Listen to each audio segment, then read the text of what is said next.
Selamat datang di channel Rumi Topik. Ada baiknya sebelum mendengarkan posisikan terlebih dahulu tubuh Anda dengan nyaman. Tenangkan perasaan Anda, santai, rileks, dan disertai dengan mengucapkan basmalah. Selamat mendengarkan. A'udzubillahi minasyaitonirrajim. Bismillahirrahmanirrahim. Rabbi a'udzubika min hamazati syayatin wa a'udzubika rabbi ayahdurun. Rabbi shrahli sadri wa yassirli amri wahlul 'uqdatam min lisani yafqahu qawli. Assalamualaikum warahmatullahi wabarakatuh. Alhamdulillahirabbil alamin. Segala puji-puji milik Allah Subhanahu wa taala yang atas rahmat karunia kasih sayangnya kita menepi sejenak, kita menjeda sejenak untuk menghening, untuk kita tidak terlalu sibuk dengan apa yang sedang terjadi gitu ya. Kita lagi ada di masa-masa yang kita tahu ya, ini lagi menegang gitu, dan saya rasa mari kita menepi sejenak, mari kita istirahat sejenak, mari kita menghening sejenak di kajian kita ini, dan kita akan seperti biasa membuka pikiran dan membuka hati untuk terus meniti ke dalam diri.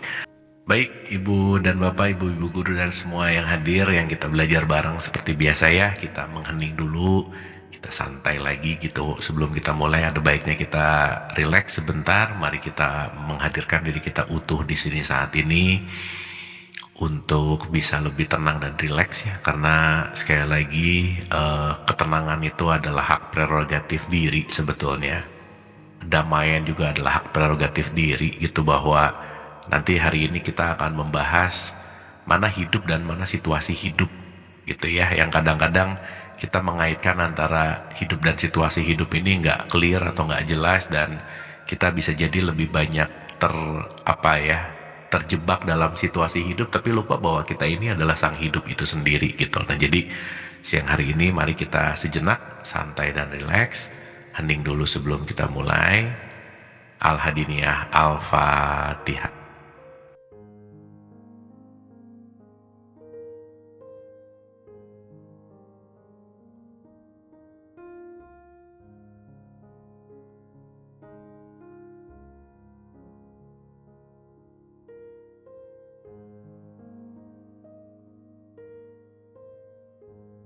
Amin, hatur nuhun, terima kasih senantiasa sudah jauh lebih santai rileks ya, untuk kita sama-sama menyelam bersama. Setidaknya kita dalam beberapa saat ke depan tuh nggak terlalu chaos dan nggak terlalu sibuk dengan berita, dengan apapun yang kita bisa dengar atau lihat, dan kita memusatkan atensi gitu. Dan saat kita memusatkan atensi, jangan lupa ingat rumus ketika kita bahas bahwa kemana atensi kita pergi, energi mengalir ke situ. Dan ketika energi mengalir ke situ, itulah yang akan terus berbuah dan bertumbuh gitu. Ibu-ibu guru semuanya, mungkin kita lebih refleksi aja ya, untuk saling menenangkan gitu, dan saling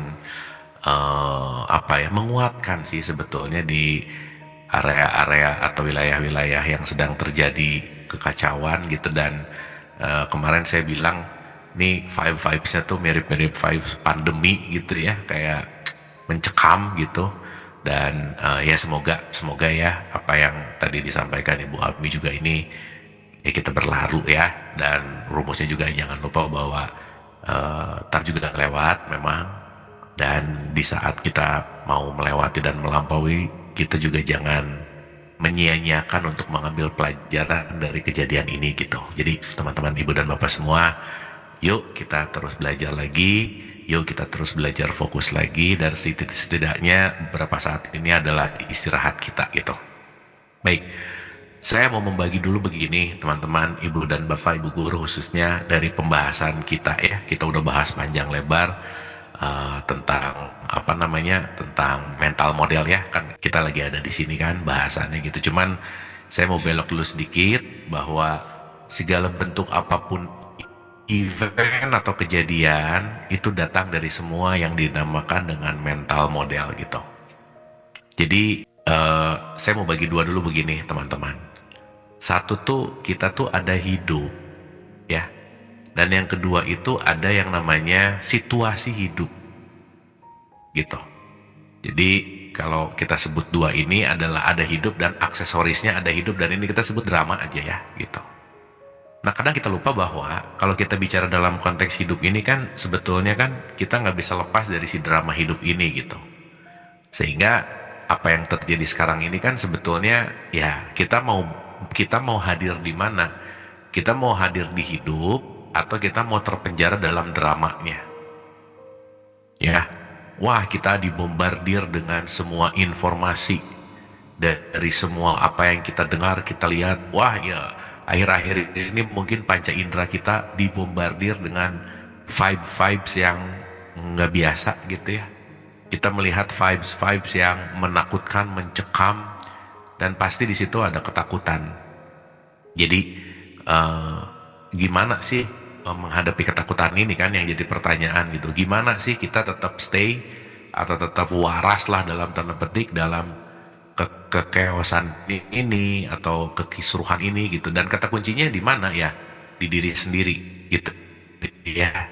Jadi nggak ada sih yang akan ngebuat kita lebih tenang, lebih damai atau apapun itu kecuali satu, yaitu keputusanmu. Ya, jadi ini saya garis bawah ini, keputusan. Karena dalam setiap detik kita nggak bisa lepas dari keputusan, gitu ya. Cuman keputusan ini diambil dari mana, itu yang saya rasa yang akan kita bahas hari ini gitu. Nah, saya mau mengulang ini, teman-teman, ibu-ibu dan bapak semua, ibu guru khususnya, tentang konteks di mana ada 3 poin ini. Ya. Jadi ada yang bisa aku kontrol, oke? Dan ada yang bisa aku influence. Influence itu artinya ada yang bisa aku berikan pengaruh. Dan ada yang aku nggak bisa ngontrol apapun itu gitu. Itu nggak bisa aja. Gitu ya. Jadi ada lingkar pengaruh di sini, apa yang bisa aku pengaruhi. Ada lingkar peduli yang aku bisa lakukan secara peduli. Dan ada yang cukup hanya menjadi perhatian aja gitu. Gitu ya, karena jangan sampai kita terjebak gitu.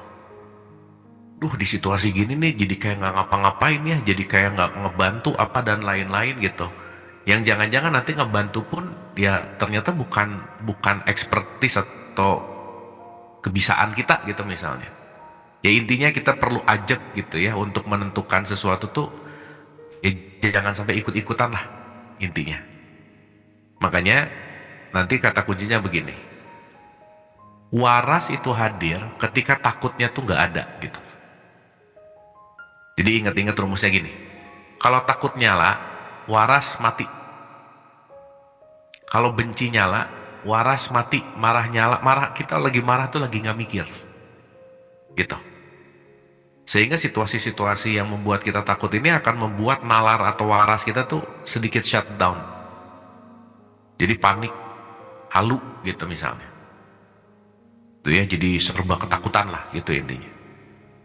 Nah tetapi ya itulah kenapa kita perlu mengerti mekanismenya gitu teman-teman. Gimana sih mekanismenya? Dan kalau boleh dikasih analogi ya, boleh jadi ini saat yang tepat untuk kita sama-sama latihan. Gitu. Jadi kita saling melatih, saling menjaga, saling menemani, dan saling bertumbuh. Nah ini saya rasa silaturahim tuh sangat dibutuhkan tuh di kondisi-kondisi ini gitu. Meskipun bukan berarti hanya di kondisi ini ya. Cuman ini adalah saat yang tepat untuk kita bersilaturahim. Silah itu kan jalan ya, rahim itu adalah welas asih gitu. Nah, jadi saya akan mengawali dulu pakai ini gitu teman-teman. Fokuslah kepada circle of control, kepada lingkar lingkar pengaruh kita. Karena itu yang beneran kita bisa lakukan per saat ini. Ya, jangan terlalu jauh ke yang paling luar aja. Nah, nomor 1 yang bisa beneran kita kontrol ini adalah fokus. Itu nomor 1. Udah, fokus aja. Jadi sekarang nggak usah mikir A, mikir B terlalu jauh.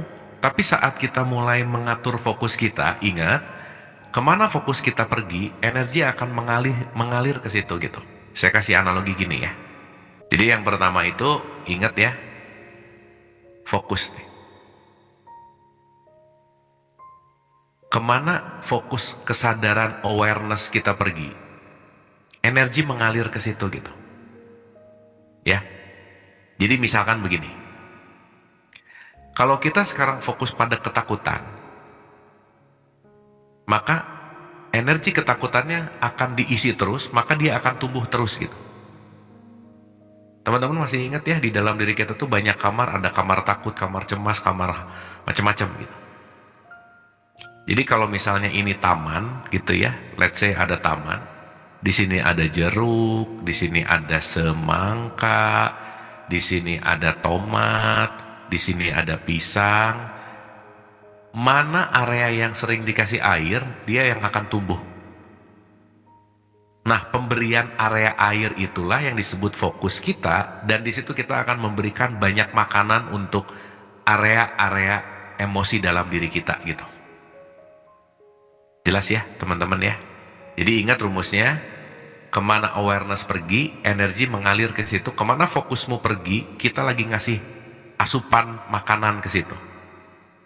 Jadi kalau sekarang si takutnya dikasih makan terus, oh dia akan membesar.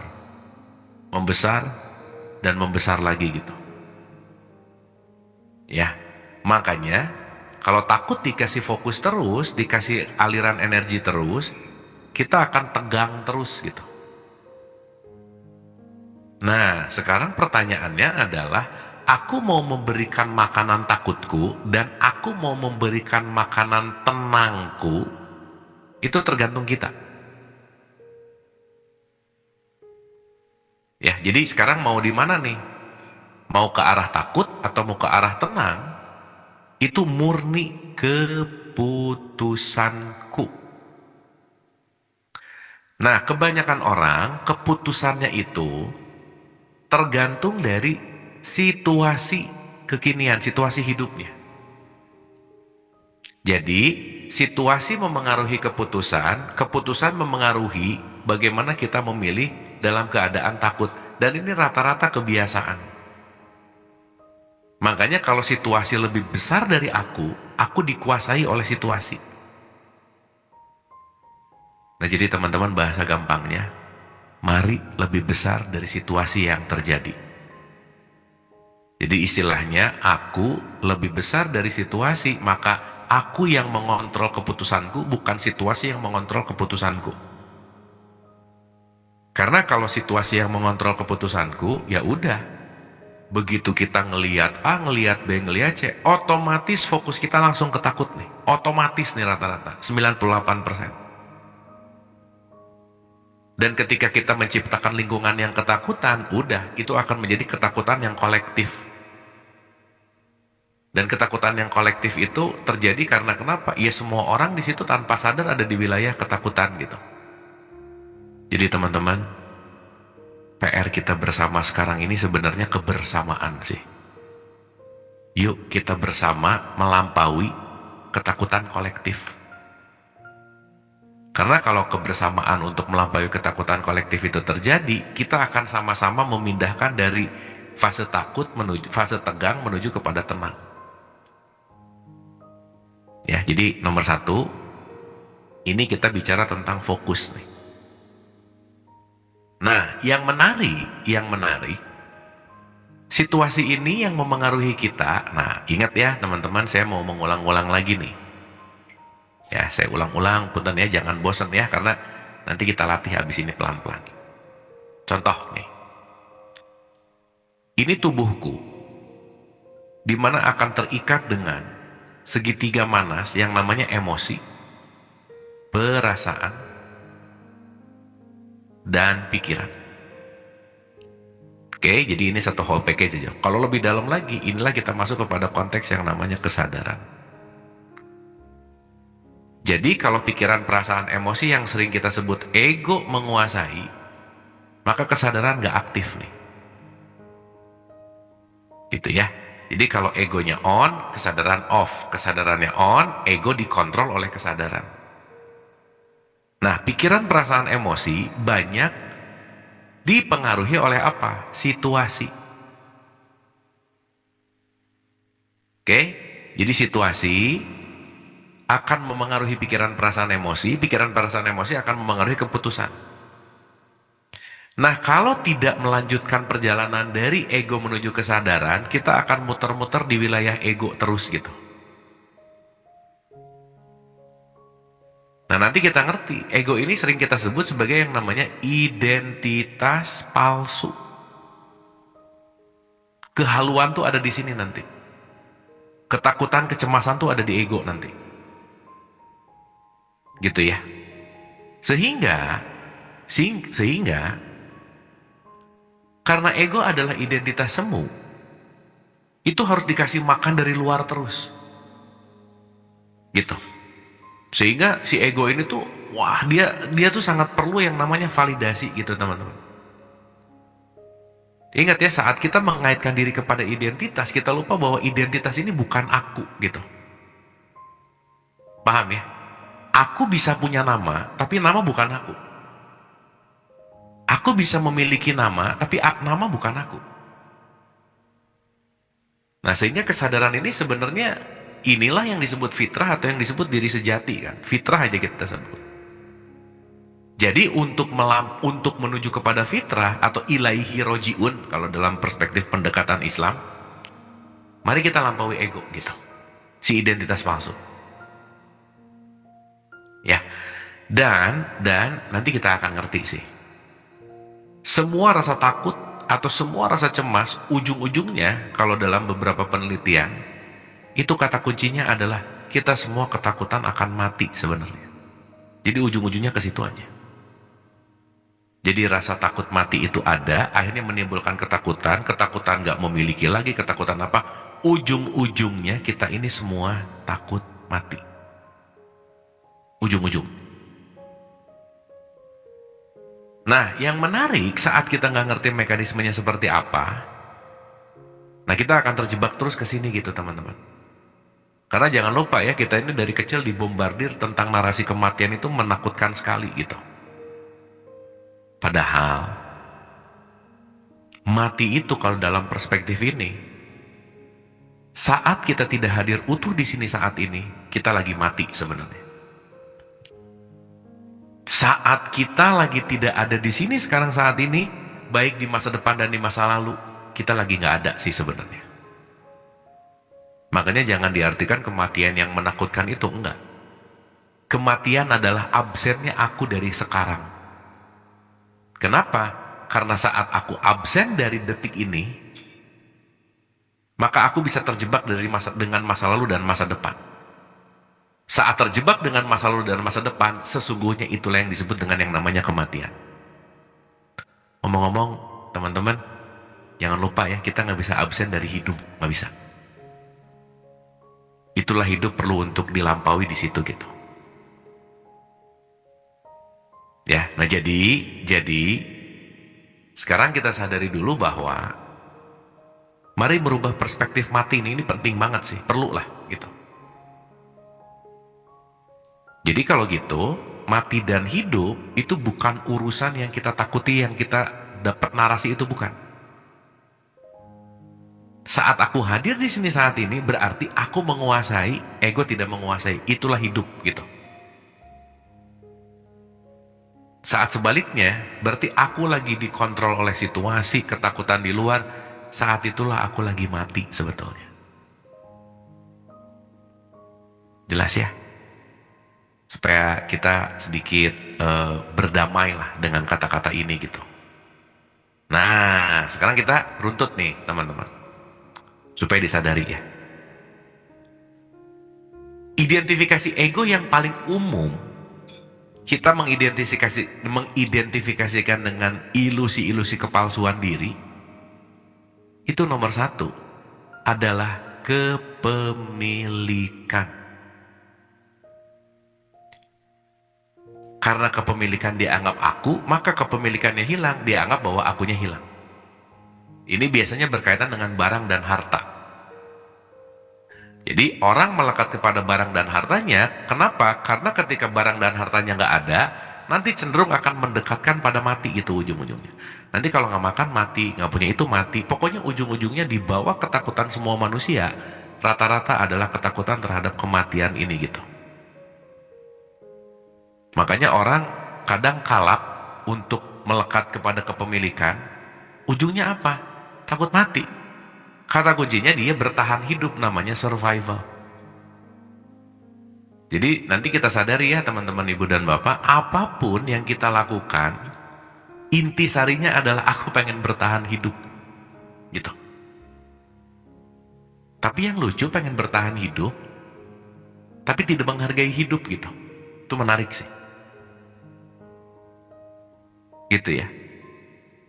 Nah yang agak lebih menarik, yang agak lebih takut lagi adalah mati takut, tapi hidup juga nggak mau gitu. Itu lucu gitu. Nanti kita ngerti ya. Lucu di sini dalam artian kitanya nggak ngerti gitu.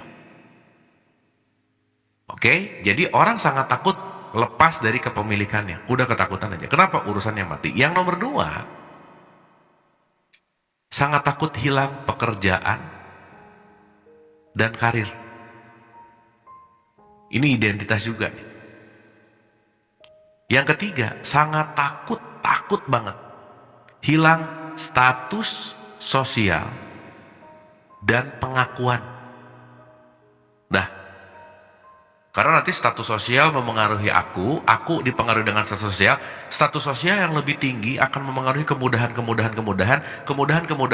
akan didapatkan karena aku lebih mudah lagi mencari konteks yang namanya keberlangsungan hidup. Jelas ya, makanya orang kenapa bisa gila jabatan tuh urusannya kesini-sini lagi nanti gitu. Ya, tapi nanti kita ngerti bahwa saat kita menyadari tentang kemelekatan, ada dua poin nih ya. Ini jangan berarti oh kalau gitu kepemilikan harta berarti jangan punya harta. Bukan. Milikilah harta, tapi jangan dimiliki oleh harta. Jangan dikontrol oleh ilusi itu gitu. Saat dia datang dinikmati, saat dia hilang, disadari bahwa memang semuanya akan seperti itu gitu. Karena saat hilang, dan kita tidak mau kehilangan, kita akan menggenggam. Makanya kenapa ada hukum terima kasih, kenapa takwa nomor 1 tuh jadilah dermawan, jangan pelit, itu adalah untuk kita nggak melekat kepada kepemilikan sebetulnya. Ya, jadi kepemilikan, gitu ya. Pekerjaan dan karir, status sosial dan pengakuan, ini adalah bagian besar menjadi identitas palsu kita. Nomor 4, itu salah satunya adalah penampilan fisik gitu. Ini filter, topeng. Jadi penampilan fisik itu bagian dari identitas palsu kita. Saat penampilan fisik ini terganggu, ujungnya kemana? Aku yang terganggu, ujungnya kemana? Oh, udah semua ujung-ujungnya ke sini aja. Nanti kita ngerti itu. Makanya ada sebagian orang yang menua itu menakutkan. Dan dia mati-matian menjaga penampilan fisiknya agar tetap seperti itu, padahal kenyataannya pasti berubah gitu. Gitu ya. Nomor 5, itu kaitannya dengan apa? Hubungan keluarga, ya intinya adalah relationship gitu. Nih, relationship. Kalau aku kehilangan dia misalnya, wah, aku gimana makan misalnya. Aku gimana ini, gimana itu, gimana itu. Nah, itu tuh ujungnya nanti kesini lagi aja. Gitu. Gitu ya. Dan nomor 6, itu berkaitan dengan sistem kepercayaan. Jadi yang saya selalu ulang-ulang ya teman-teman, saat kita tidak merubah sistem kepercayaan lama kita bisa mengidentifikasi diri dengan sistem itu gitu. Apalagi kepercayaan kita tentang mati misalnya. Kalau pakai pasti kepercayaan yang lama, udah aja. Ya. Dan yang nomor 7, itu kaitannya sama, mau itu ngomongin politik, nasionalisme, ras, agama, dalam bentuk identitas kolektif apapun, itu akan masuk kepada konteks yang namanya identitas palsu. Sara lah ya, paling gampang gitu.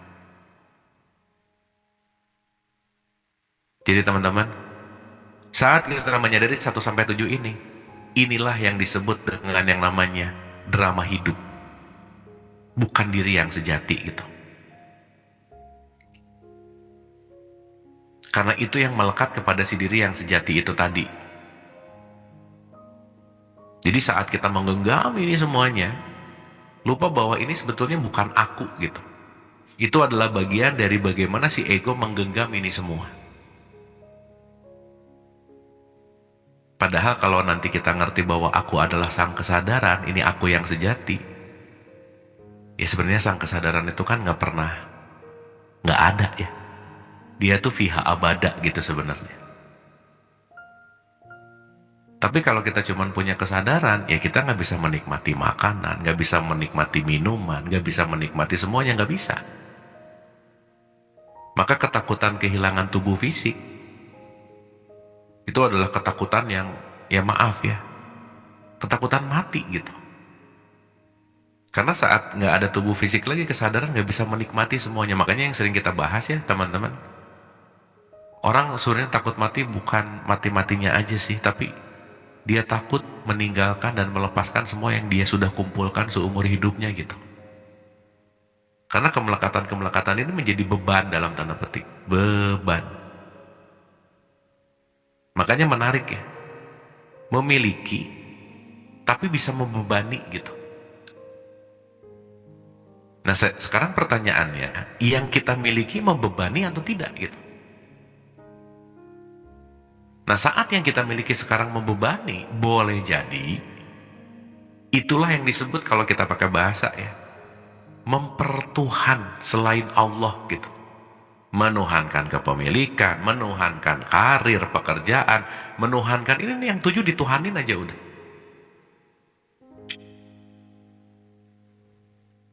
Sehingga lupa bahwa ini semua sebetulnya adalah situasi hidup, bukan diri yang sejati gitu.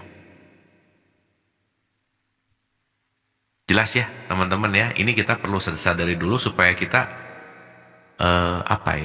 lebih eling gitu, lebih waspada sih sebetulnya. Nah sekarang yang terjadi adalah, ini kita baru ngomongin fokus ya, satu dulu ya. Sekarang yang terjadi adalah saat aku tidak merubah fokus, maka aku tidak merubah hidup. Dan rata-rata orang ke fokus tertentu tuh otomatis. Rata-rata orang ke area fokus itu adalah kebiasaan yang udah gak dikontrol lagi gitu.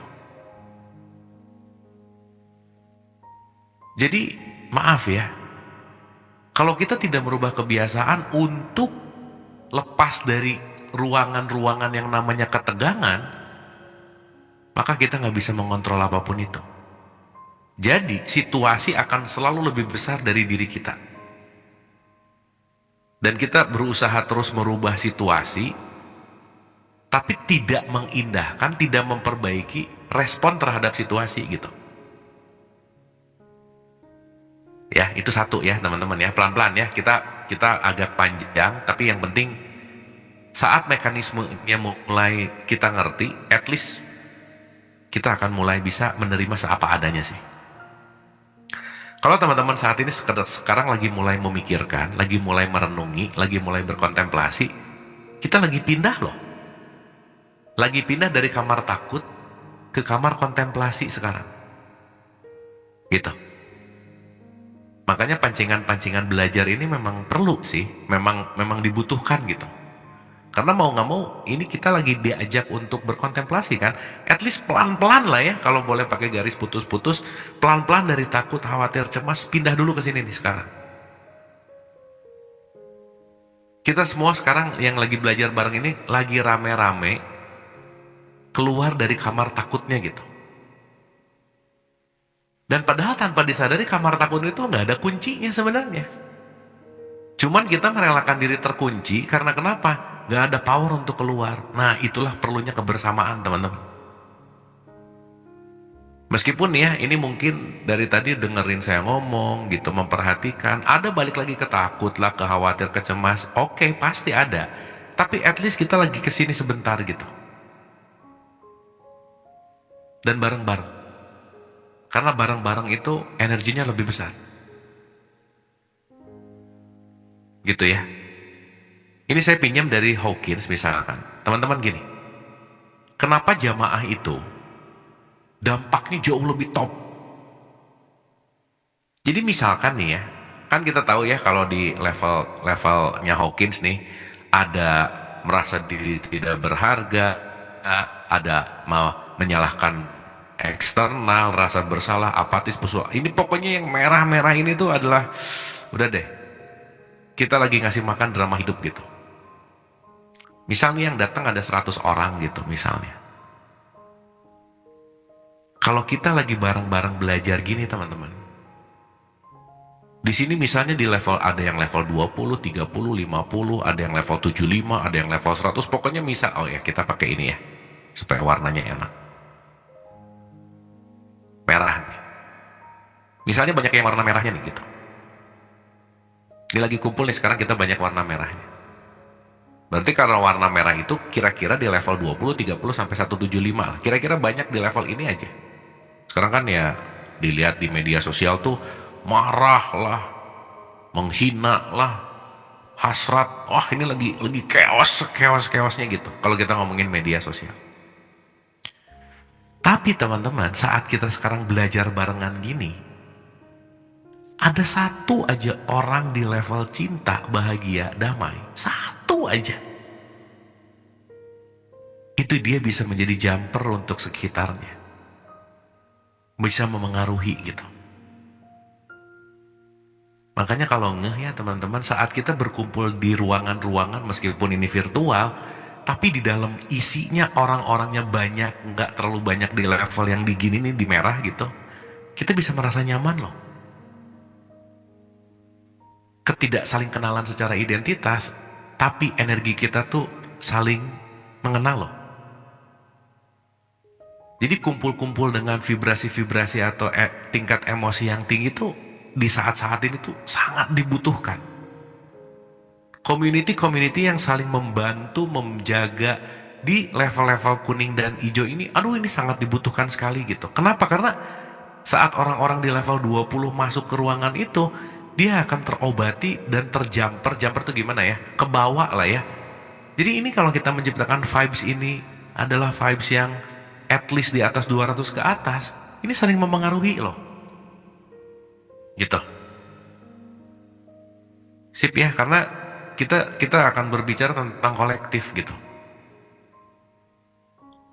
Dapat ya teman-teman ya.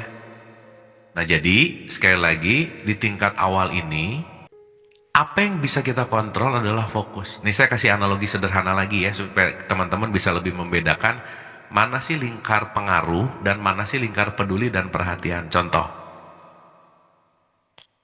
kalau kita lagi naik motor gitu ya, kalau kita lagi naik motor gitu ceritanya, ini saya nggak jago gambar tapi anggap aja ini gambar motor aja ya. Ini rodanya gitu. Anggap kita lagi dibonceng nih, kita lagi dibonceng di belakangnya gitu. Kita nggak bisa mengendalikan langsung motornya, tapi yang bisa kita lakukan adalah fokus, nggak terlalu takut gitu. Karena mau belok kanan atau kiri, nggak kuasa kita untuk ngontrol motornya. Kenapa? Lah kita dibonceng kok gitu. Nah, yang bisa kita lakukan adalah memberikan sebuah influence atau apapun itu konteks kepada yang nyetirnya. Hati-hati ya, udah aja. Hati-hati ya, udah aja. Kenapa? Karena dia yang memegang kendali gitu. Dapat ya, teman-teman ya. Nah, sehingga alih-alih kita, aduh motor ke kanannya, ke kiri, ke kanannya, ke kiri. Nomor satu, fokus dulu. Kenapa? Saat aku fokus ke wilayah-wilayah takut, yang akan kita berikan kepada influence, kepada yang nyetirnya, pasti adalah takut juga gitu. Khawatir juga gitu. Jadi nggak ada cara lain selain kita balik kepada fokus, balik dulu ke diri aja udah. Itu aja, dah. Gitu. Karena kita mau bicara dalam konteks apapun, nih kekacauan perang misalnya, wilayah ekonomi, gitu, natural disaster ini yang terjadi gitu ya, bencana alam gitu, sosial media haters, semua deh, berita, itu semua segala sesuatu yang nggak bisa kita kontrol. Teman-teman, kita lagi ada di saat dimana nggak tahu yang benar yang salah tuh gimana. Yang satu ngomong, misal nih kemarin satu berita A, Tapi yang satu ngomong B, wah kita lagi ada di lautan ilusi yang nggak beneran tahu mana yang paling benar gitu. Berarti yang bisa kita lakukan apa? Satu, menjaga fokus supaya apa? Jangan sampai juga saat fokusnya nggak ada dan jadi reaktif, kita turut serta menyebarkan berita-berita yang justru ilusi. Dan ya sorry to say, mau nggak mau, suka nggak suka, di semua celah ini ada kepentingan-kepentingan yang sedang berlaku gitu. Gitu ya, jadi ini adalah balik ke diri sih sebenarnya. Nah, yang berikutnya adalah selain kita mengatur fokus, yaitu adalah mengatur pikiran kita. Ya, ini kita perlu menyadari banget loh bahwa pikiran kita tuh sangat memengaruhi keputusan. Dan keputusan itu sangat memengaruhi apa yang akan terjadi pada diri kita. Jadi semua datang dari pikiran sih sebetulnya. Gitu ya. Nah makanya konteksnya adalah bagaimana menguasai pikiran supaya kita bisa memberikan keputusan yang lebih tepat gitu. Sehingga nanti akan membentuk sebuah reaksi yang lebih baik, pemilihan yang lebih baik, dan action yang lebih baik gitu. Jadi kalau ada kata-kata menahan diri itu sekarang ya jangan ini gitu, jangan terjebak dalam konteks orang lain gini ikut-ikut gitu. Ya nggak gitu. Coba adakan jeda sesaat untuk kita menyadari bahwa kira-kira ini tindakan yang bijaksana nggak ya gitu.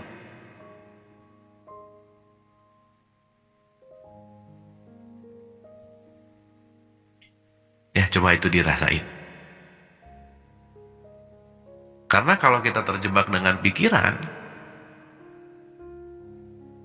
ini kita akan looping di keputusan yang sama gitu. Nah sekarang nih, kita melihat dulu mekanismenya seperti apa. Ini jiwa kita, pikiran, perasaan, emosi, teman-teman. Dia akan bergejolak karena mendapatkan impuls atau trigger dari si situasi hidup. Let's say media sosial, misalnya. Media sosial ini akan menjadi gejolak atau tidak tergantung kita ngasih potensi atensi nggak ke situ.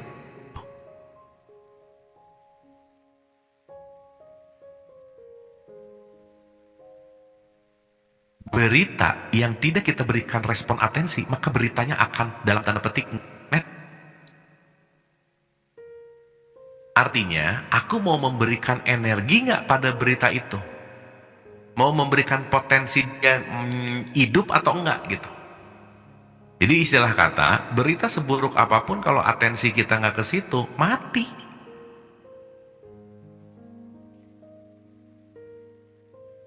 Contoh nih ya, mudah-mudahan ini teman-teman sekarang atensinya nggak ditakut.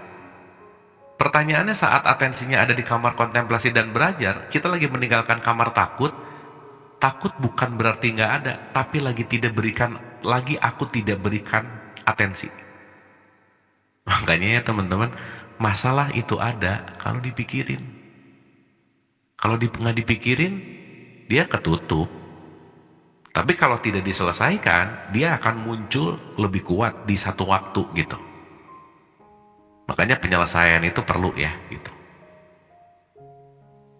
Nah, berarti si media sosial katakanlah yang membuat gejolak ketakutan itu akan masuk melalui apa? Panca indera. Apa yang kita dengar, apa yang kita lihat, ini minimal ini yang paling kencang nih. Dengar, lihat, dengar, lihat, dengar, lihat. Jadi apa yang kita dengar dan apa yang kita lihat akan memengaruhi ego kita. Jadi kira-kira nih ya, ini sesuatu yang tidak menguntungkan, udah jangan didengar dan jangan dilihat. Karena ingat, apapun berita, kalau nggak dikasih power, mati dia.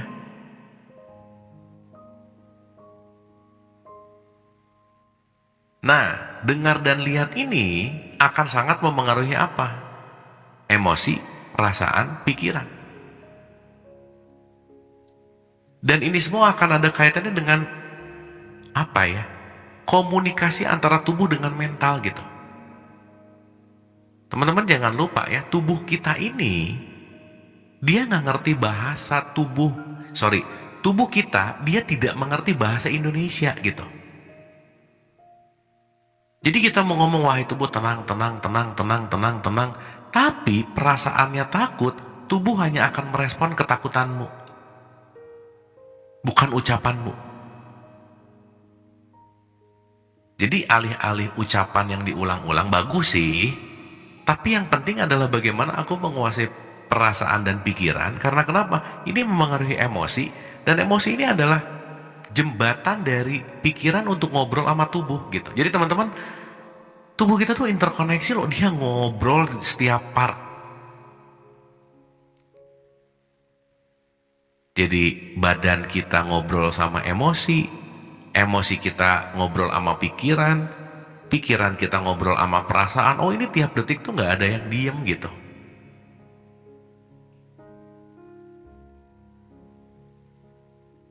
Jelas ya? Nah jadi kalau mekanisme ini aja kita nggak ngerti, kita akan terbelenggu dan terpenjara dengan apa? Media sosial akan lebih besar dari kita. Dramanya akan lebih besar dari hidup gitu. Akhirnya kita dikontrol oleh itu. Nah teman-teman, mungkin siang ini adalah cara yang paling shortcut lah kalau kita mau ngomongin shortcut. Salah satu kunci ketenangan batin, itu kunci utamanya adalah bagaimana kita meregulasi yang namanya nafas. Dah, itu aja dulu. Karena rumusnya, napas ini yang menjadi pusat komunikasi kita dengan tubuh. Jadi kalau napas ini tidak kita regulasi, maka tubuh akan terus-menerus mengambil sinyal napas kita, dan tubuh akan memberikan sebuah reaksi dengan mengeluarkan yang namanya hormon atau chemical tubuh, kimianya tubuh gitu.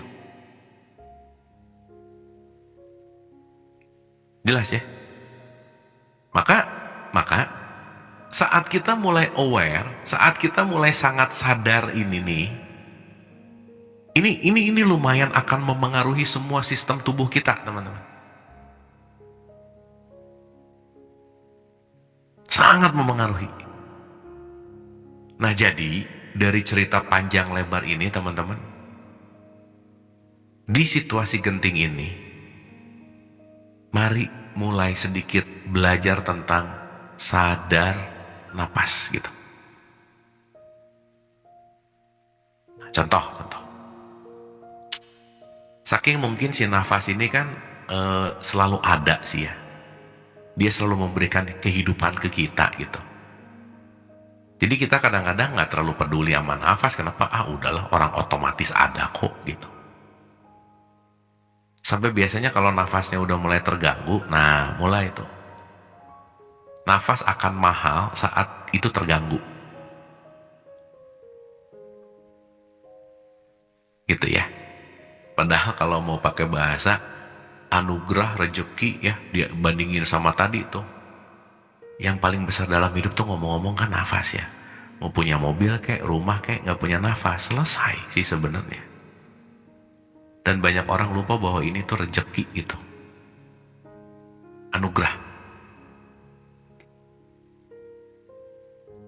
Saat kita sibuk dengan anugerah-anugerah dalam tanda petik kecil, kita lupa bahwa kita diberikan anugerah besar yang namanya masih hidup gitu. Teman-teman maaf ya, mau banyak duit kayak, banyak mobil kayak, nggak hidup, gimana coba? Orang satu waktu aja bisa pakai satu mobil, ini ada 10, 9 nggak kepake, tapi kan itu jadi psikologis sih sebenarnya. Kan nggak bisa semuanya dipakai bareng ya dalam satu waktu. Baju nggak bisa dipakai, bukan nggak bisa sih, ya buat apa gitu.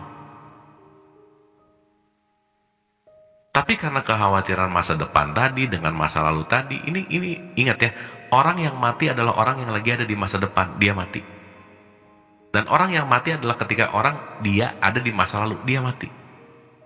Karena hidup itu cuma now.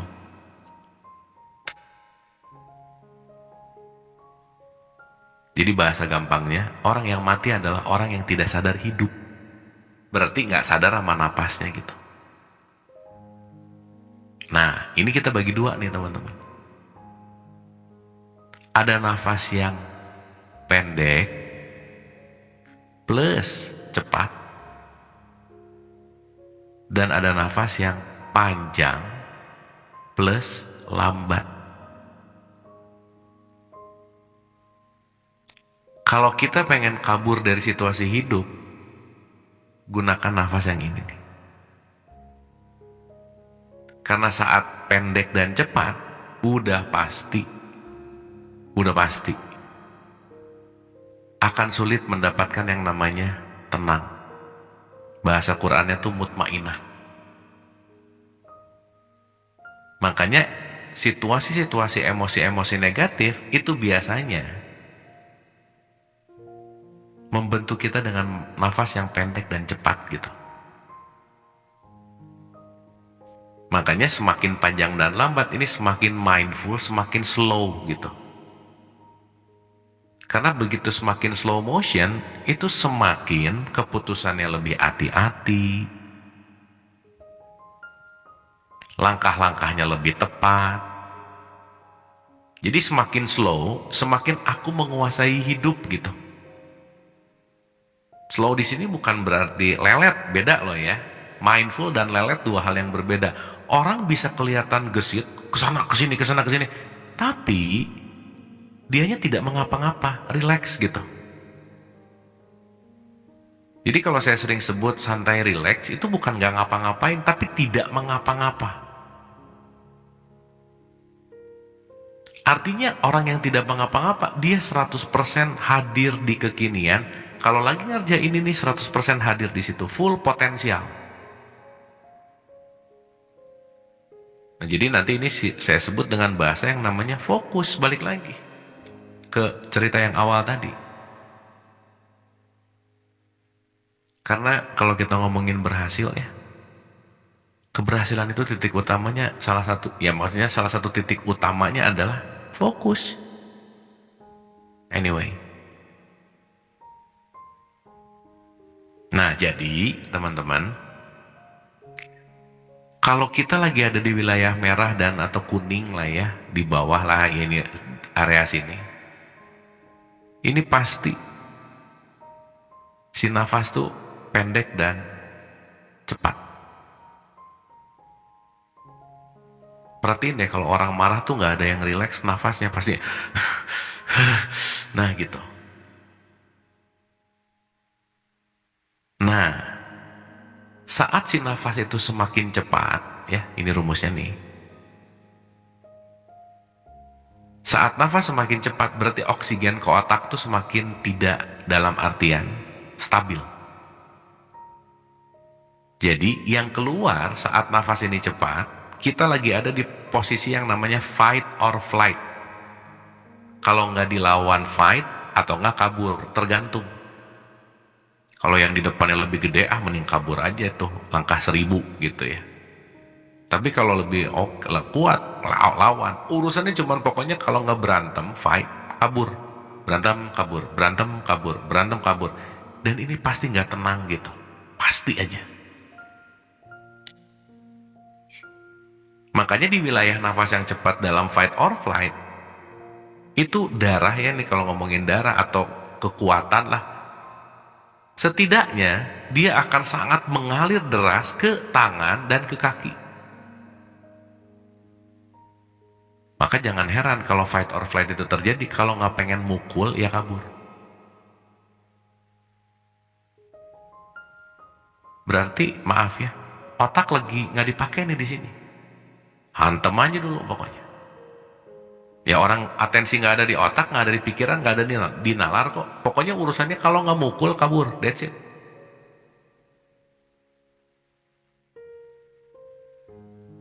Dan orang yang kecanduan di wilayah fight or flight karena kenapa? Dia terampil di situ.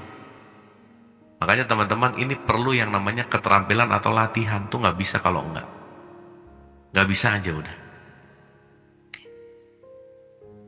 Nah, berubah atau bertransformasi dari yang cepat dan banyak, boros lah gitu kira-kira, menuju kepada yang lambat dan panjang. Ini suasana meditatif nih di sini gitu.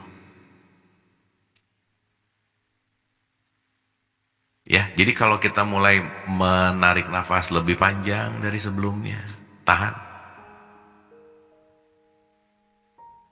dibuang perlahan-lahan, dan teman-teman boleh mungkin ya kita sambil coba supaya membuktikan ini gitu. Coba ditarik perlahan, santai, rileks. Dibuang perlahan, santai, rileks. Ditarik jauh lebih lebih pelan dari sebelumnya, santai, rileks. Dan dibuang jauh lebih panjang dan lebih lambat dari sebelumnya. Beberapa kali aja teman-teman. Seenggaknya kita terbebas dulu dari wilayah merah aja. At least ada di sini nih.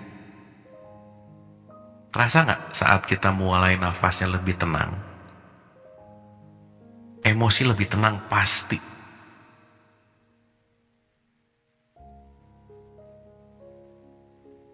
Dan ketika kita mulai menyadari bahwa yang kita hanya punya itu adalah nafas gitu ya, untuk hidup lah bahasa gampangnya. Sumber hidup gitu. Dan justru itu yang jarang diregulasi gitu. Nah jadi saat kita mulai menelaah diri nih,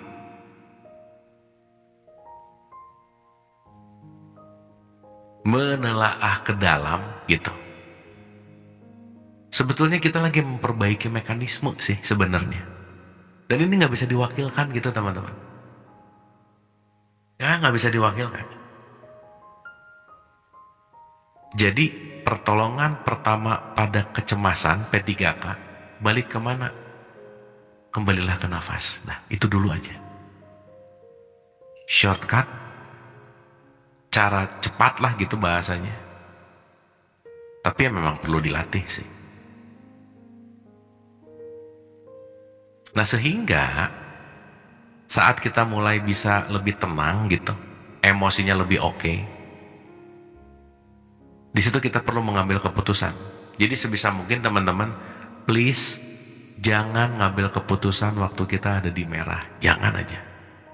Lagi marah, lagi pengen banget, lagi takut nih khususnya. Karena kita lagi bahas tentang ketakutan. Kenapa? Karena ini keputusan-keputusan di vibrasi rendah gitu.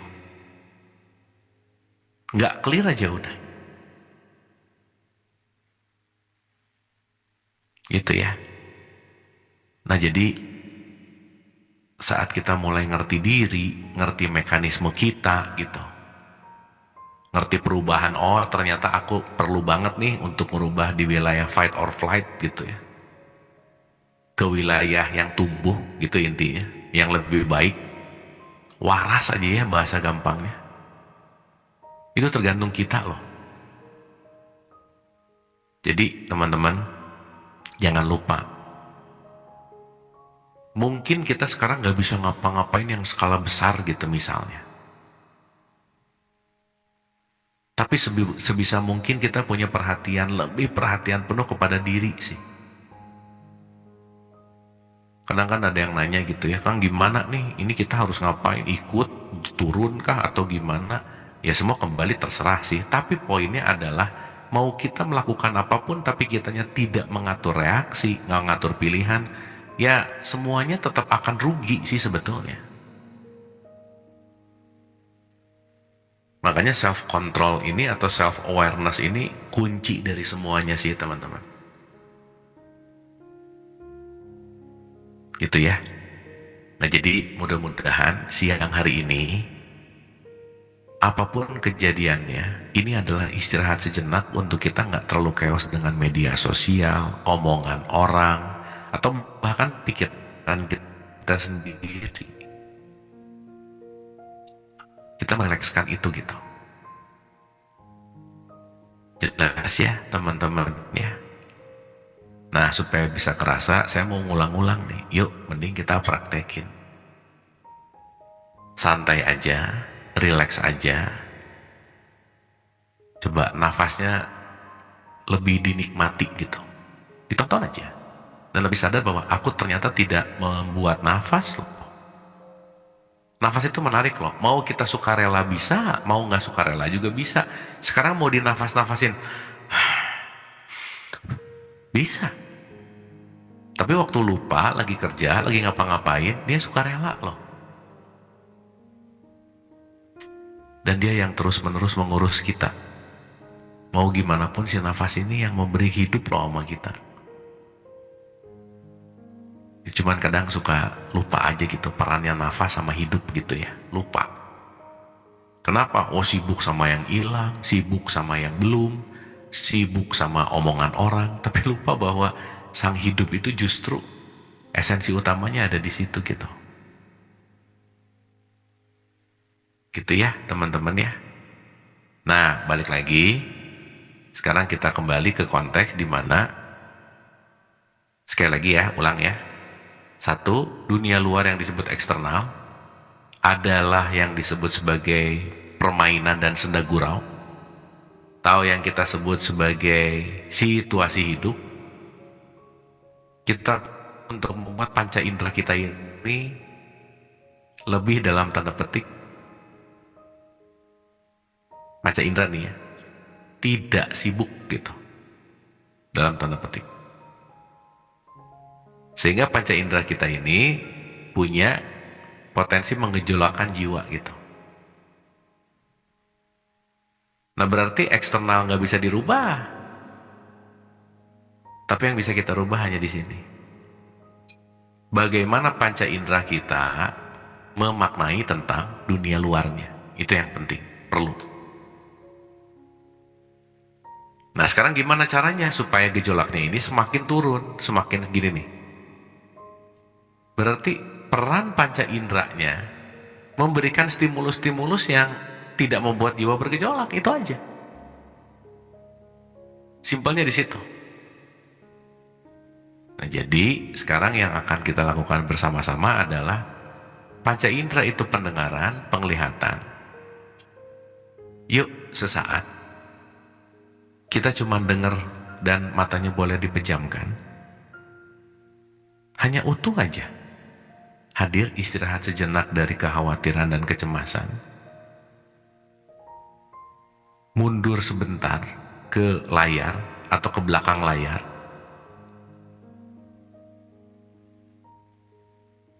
Karena dengan mundur sebentar gitu ya, kita akan lebih banyak memiliki pengertian gitu teman-teman.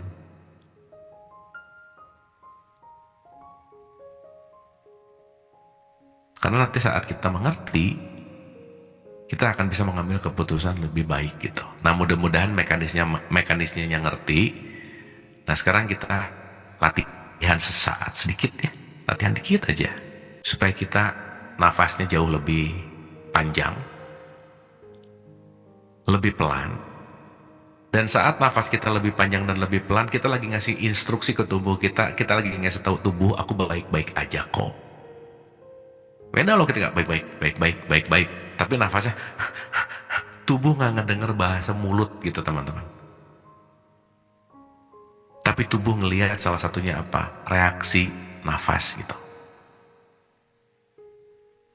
Oke ya, kita latihan, mumpung lagi barengan, mumpung kita lagi sama-sama, kita latihan untuk menghening, untuk menghadirkan di sini karena udah ngerti gitu ya. Karena ngerti itu menarik loh. Karena kalau nggak ngerti tuh nggak tahu ini mau dikemanain gitu.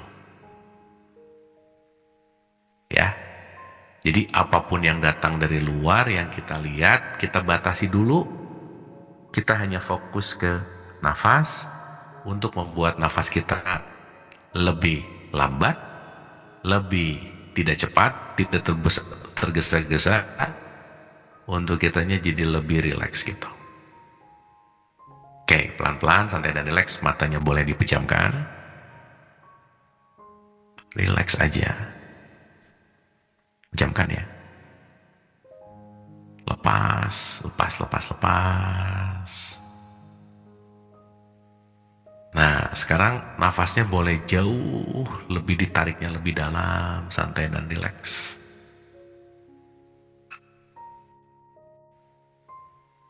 Ditahan sebentar dan dibuang lebih perlahan-lahan. Ini sesederhana ini dulu gitu. Tarik nafas perlahan-lahan, santai dan rileks.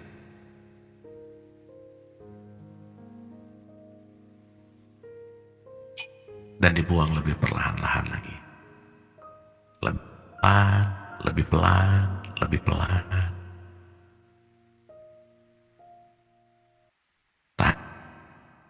Tarik lebih dalam lagi, perlahan-lahan, santai dan rileks.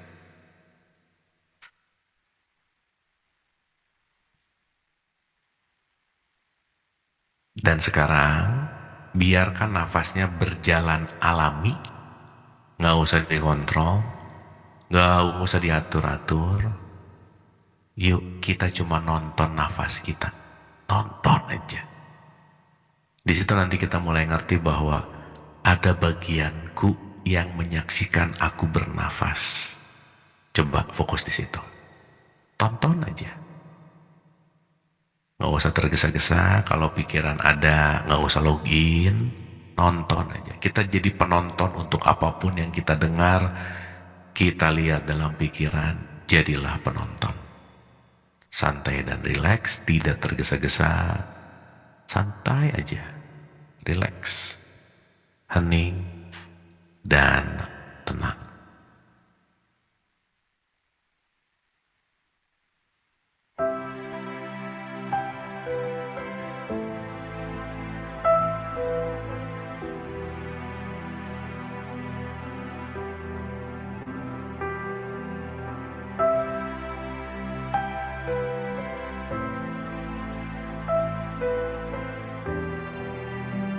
Duduk nyaman, santai dan rileks. Lepaskan berat tubuh di sini saat ini.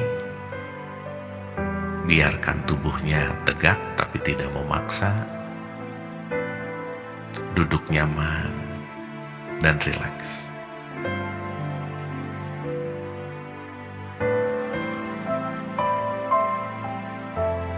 Saat kita menyadari nafas adalah anugerah,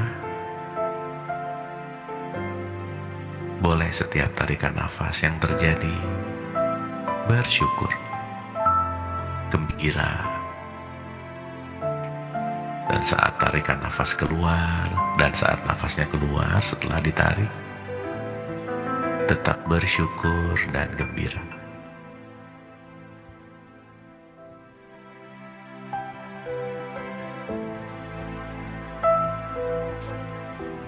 Mari kita membebaskan diri kita dari pikiran kita, memori kita, dan kita hanya menyaksikan untuk beristirahat sejenak dari kesibukan, ketakutan, cemas, khawatir, dan lain-lain.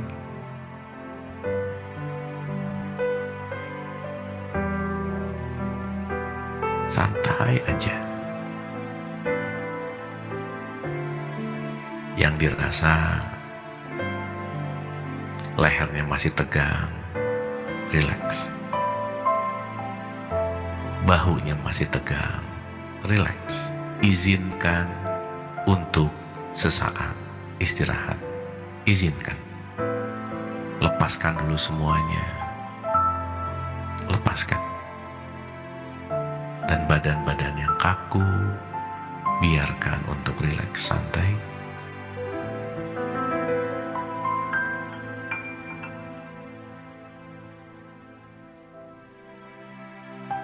Tidak perlu ngapa-ngapain, nggak perlu ngitung nafas, nggak mencari apa-apa, hanya bersaksi, hanya diam, tidak mengapa-ngapa, tidak menganalisa,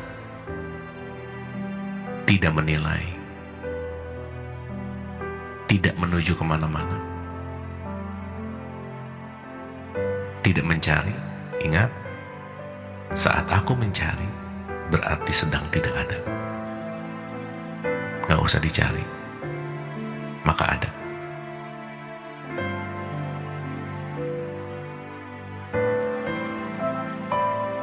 Santai dan rileks.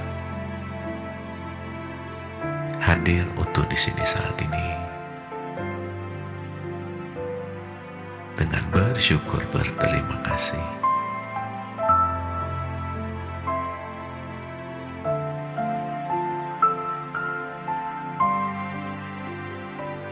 Santai dan rileks. Silakan.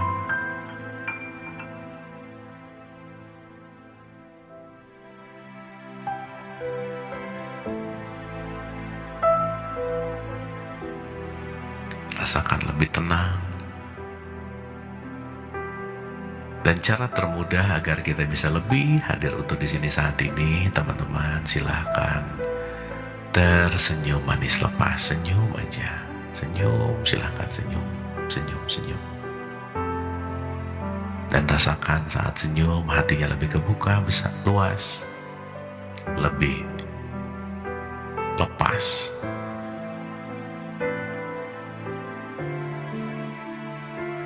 Dan memasrahkan apapun yang menjadi beban dengan tersenyum manis lepas, santai dan rileks. Nggak usah dipikir ya teman-teman ya. Nah, biarkan yang masih membebani lepas, hanya berserah, tidak perlu ngapa-ngapain. Dengan membiarkan kasih sayang Allah, kasih sayang Tuhan membantu kita untuk melepaskannya.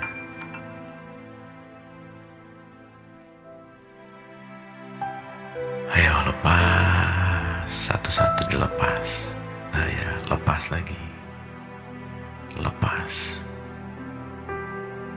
Lepas, tetap tersenyum. Lepas lagi. Dilepas. Lepas. Lepas. Lepas. Lepas lagi. Nah, semuanya lepas aja udah. Lepas. Lepas dulu semuanya. Takut akan hari esok. Takut gimana.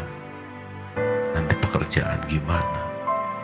Nanti dapat penghasilan gimana. Lepas, lepas, lepas semua. Lepas, lepas. Lepas dulu. Lepas. Ayo lepas. Lepas. Lepas itu hanya ilusi, ketakutan-ketakutan sementara. Lepas.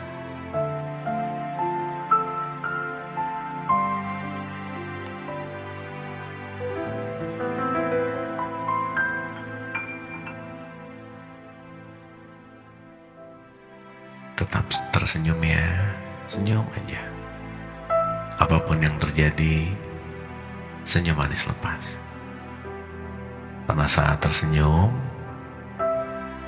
kita sedang membuat hadir utuh di sini saat ini. Saat ada memori dan pikiran mengajak ke masa depan, senyum aja, balik ke saat ini. Ke masa lalu, senyum aja, balik ke saat ini. Silakan.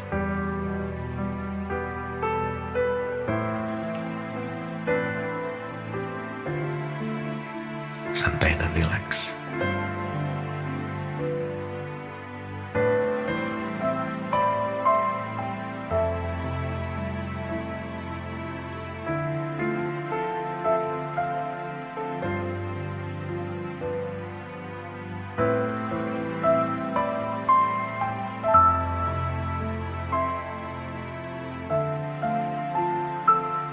Tetap tersenyum, manis lepas. Senyum, senyum, senyum.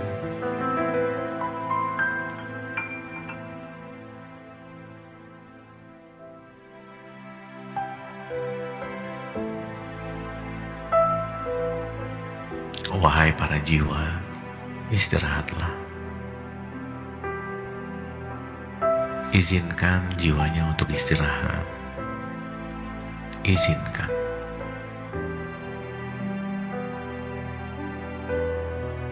Tidak semua harus selesai saat ini. Tidak semua harus dipikirkan saat ini.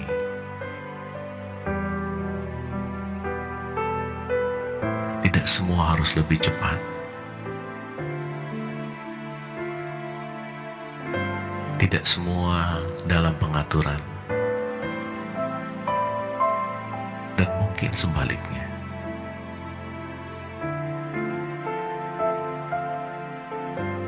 Nikmati saat-saat ini. Saat aku istirahat dari kebisingan dunia luar, kekacauan dunia luar. Izinkan dirinya untuk istirahat.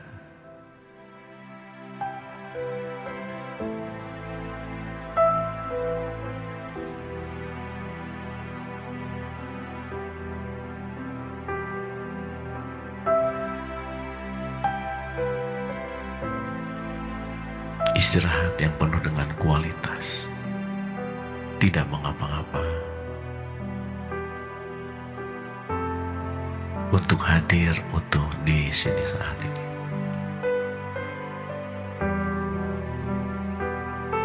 Santai dan rileks.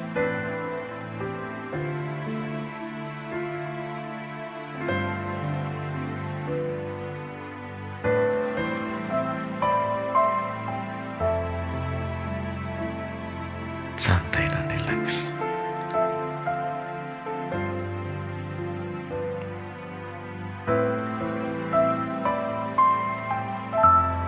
Dan tidak tergesa-gesa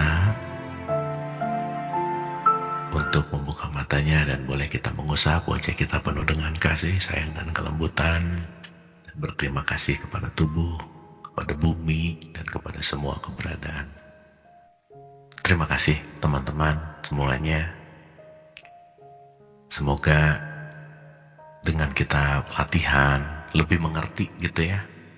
Memang ini kayak diulang-ulang, tapi ya itu ya, menarik sekali. Pengulangan-pengulangan ini juga akan membawa kita kepada pengertian dengan level yang lebih dalam. Dan balik ya, bahwa rasa ini, kekhawatiran, kecemasan itu nggak bisa diwakilkan. Sekarang tergantung siapa yang mau mengontrol gitu. Apakah aku mau dikontrol oleh ketakutan, atau aku yang mengontrol ketakutan? Dan itu semua tergantung dari apa yang kita pilih. Oke ya teman-teman ya, kesimpulan hari ini, insya Allah kita akan lumayan panjang nih ya ngobrolin ini seperti biasa ya, kita nggak cepet-cepet ngeberesin. Yuk kita mulai lebih fokus kepada circle of control kita. Oke, aku bisa mengontrol fokus, pikiranku, reaksiku, pilihan dan action. Aku bisa menginfluence kesehatanku. Jangan lupa nih, makan, minum, tidur gitu ya, diberesin. Aku bisa menginfluence family, teman, dan seterusnya. Ini adalah saat aku sudah lebih baik lagi dalam mengontrol diri gitu. Karena saat diri tidak terkontrol dengan baik, jangan harap kesehatan jadi baik, keluarga lebih baik, teman lebih baik, keuangan lebih baik, dan semuanya.